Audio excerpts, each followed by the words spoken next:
Hello दोस्तों, सरकार ने बेटी पढ़ाओ का नारा लगाया था, लेकिन सरकार ने ये नारा नहीं लगाया था कि बीबी को पढ़ाओ। इसी बात को लेकर आजकल बहुत ज्यादा चर्चा हो रही है, क्योंकि दोस्तों एक पति ने अपने पत्नी को सफाई कर्मी का काम करके अपने आसपास के लोगों से कर्ज लेकर उनको अच्छे से पढ़ाया लिखाया ताकि उनकी पत्नी एसडीएम बन सके। लेकिन दोस्तों यहाँ पर हैरान की बात ये हो जाती है कि उनकी पत्नी एसडीएम बनने में सफल हो जाती है और एसडीएम बनने के बाद वो पत्नी धोखेबाज हो जाती है, क्योंकि दोस्तों जिस पति ने इनको पढ़ा लिखा कर एसडीएम बनाने में बहुत बड़ा साथ दिया, उसी पति को छोड़कर अपने से ऊंचे पोस्ट वाले गैर मर्द से संबंध रखने लगती है। जब इस बात का उसके पति ने आवाज उठाया तो उसकी पत्नी जान से मारने और दहेज प्रथा के मामले में उनको फंसा देने की धमकी देने लगती है और इसी मामले को लेकर सोशल मीडिया में हर जगह बवाल मचा हुआ है। तो चलिए दोस्तों जानते हैं आखिर इस मामले की सच्चाई क्या है। तो चैप्टर नंबर 1, ये कहानी है आलोक मौर्य और ज्योति मौर्य की। ज्योति मौर्य का जन्म बनारस के चेरई गांव में एक मध्यम वर्गीय परिवार में हुआ था। बचपन से ही ज्योति मौर्य को पढ़ाई करने का बहुत शौक था। वो जीवन में पढ़ लिख कर एक बहुत बड़ा मुकाम हासिल करना चाहती थी, लेकिन शायद उनके माता पिता की वह हैसियत नहीं थी कि विवाह योग्य होने के पश्चात भी बेटी को ज्यादा दिनों तक पढ़ा लिखा कर उसके सपनों को पूरा करने में सहयोग प्रदान कर सके। ज्योति मौर्य के शादी की उम्र होने के बाद इनके घर वाले लड़के की तलाश में लग जाते हैं और ये तलाश खत्म होती है आलोक मौर्य पर जाकर। आलोक मौर्य उत्तर प्रदेश के पंचायती राज विभाग के चतुर्थ श्रेणी के पद पर सफाई कर्मी के रूप में वर्ष 2009 से कार्यरत है। आलोक मौर्य ने ग्रेजुएशन किया हुआ है।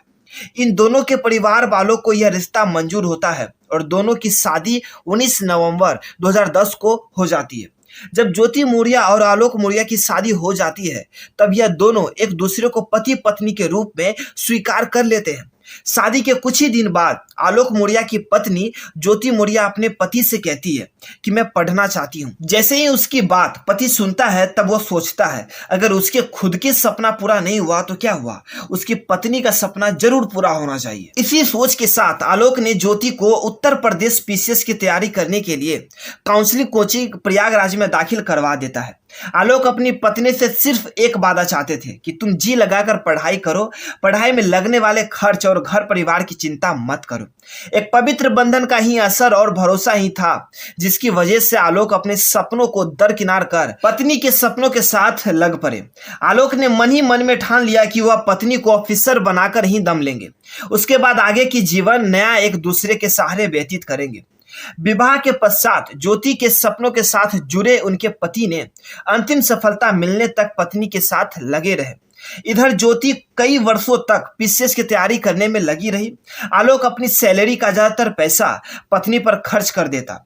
पत्नी को पैसे कम पड़ जाते तो वह दोस्तों आदि से कर्ज लेकर उसकी हर जरूरत पूरा करने में लगा रहा, लेकिन ज्योति की पढ़ाई में कोई कमी नहीं आने दिया और परिणाम स्वरूप वह ज्योति को अधिकारी बनाने में सफल रहा।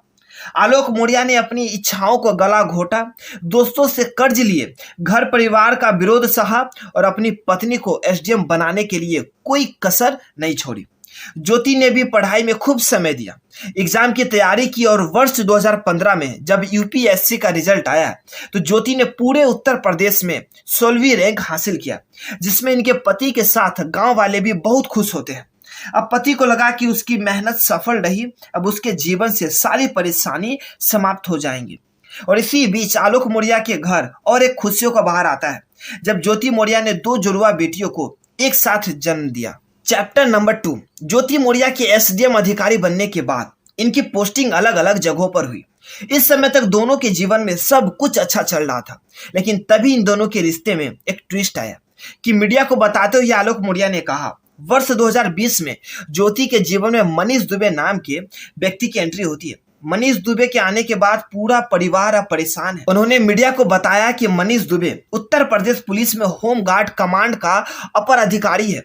इनकी मुलाकात फेसबुक के माध्यम से हुई, दोनों में घनिष्ठता बढ़ती गई और एक दिन ऐसा आया कि अब वह लगातार एक दूसरे के साथ समय बिताने लगे।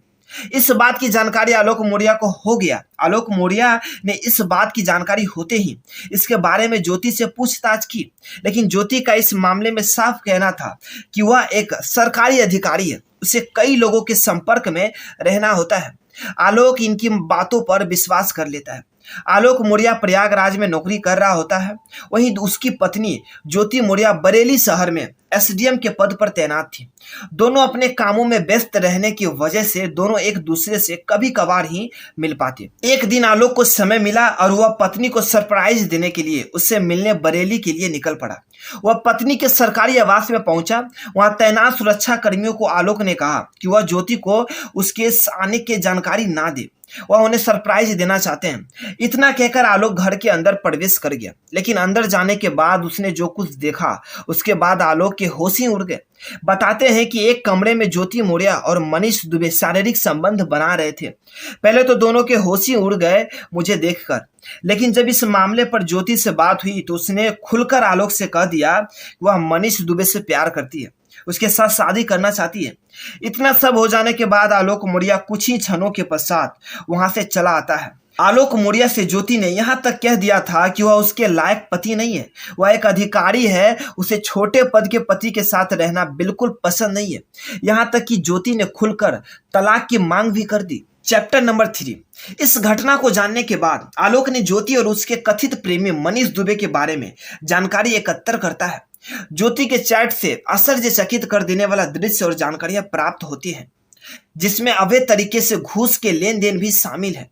इन सभी जानकारियों को वह अपने मोबाइल में भेज लेता है और इसे अलग अलग मीडिया हाउस को देता है।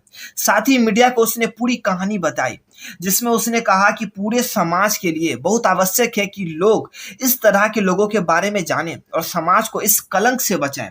जैसे ही यह पूरा मामला सोशल मीडिया में और प्रेस के माध्यम से बाहर आया और आम लोगों को इस बात की जानकारी हुई, तो लोगों ने ज्योति के इस कृत्य का विरोध करना शुरू कर दिया। साथ ही लोगों ने सरकार से इस तरह के दोनों भ्रष्ट अधिकारियों को पद से हटाने की मांग भी करने लगे।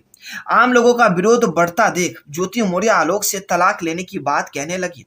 साथ ही मोबाइल हैकिंग के आरोप में अपने पद का इस्तेमाल करते हुए केस दर्ज करवा दिया। आलोक मौर्य की दोनों बेटी ज्योति के पास थी, वह उनसे मिलना चाहता था, लेकिन ज्योति ने उस पर रोक लगा दी और आलोक मौर्य ने मीडिया को बताते हुए यह भी कहा कि अब एसडीएम ज्योति मौर्य और उनके बॉयफ्रेंड कमांडेंट मनीष दुबे हमें जान से मारने की धमकी देते हैं। कहते हैं कि आराम से तलाक दे दो और ये जांच पड़ताल रुकवा दो, नहीं तो तुम्हारी जान ले लूंगा। अब जब ज्योति मौर्य से मीडिया द्वारा मुखातिब होने पर जब इस संबंध में बात की गई तो ज्योति ने खुलकर कहा कि आलोक मौर्य ने झूठ बोलकर हमसे शादी की। हमें बोला गया कि वह एक ग्राम पंचायत के अधिकारी है, लेकिन वास्तव में वे एक सफाई कर्मी थे। इस बात का पता हमें 10-12 साल के बाद पता चला। और ज्योति मौर्य अपने शादी का कार्ड भी दिखाता है, जिसमें लिखा होता है कि आलोक मौर्य एक ग्राम पंचायत के अधिकारी है। ज्योति मौर्य ने आलोक पर यह भी आरोप लगाया कि यह सब पैसा लूटने के लिए कर रहे हैं, वो लगातार पैसे की मांग करते हैं। ज्योति ने बताया कि 7 मई 2023 को उनके द्वारा पति के खिलाफ धूमनगंज थाने में एफआईआर दर्ज करवाई है, जिसमें उन्होंने बताया कि आलोक दहेज की मांग कर रहे हैं।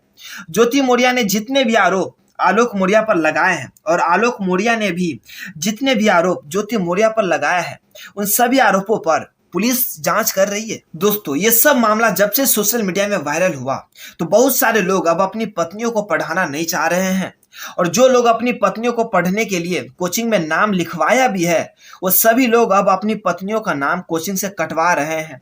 क्योंकि दोस्तों, कोई भी पति ऐसा नहीं चाहेगा कि एसडीएम ज्योति मौर्य की तरह उनकी पत्नियां भी उनसे बेवफाई करें। तो दोस्तों, इन सभी मामलों को लेकर आपकी क्या राय है, ये कमेंट बॉक्स में हमें जरूर लिखें, और वीडियो पसंद आई तो वीडियो को लाइक करना ना भूलें।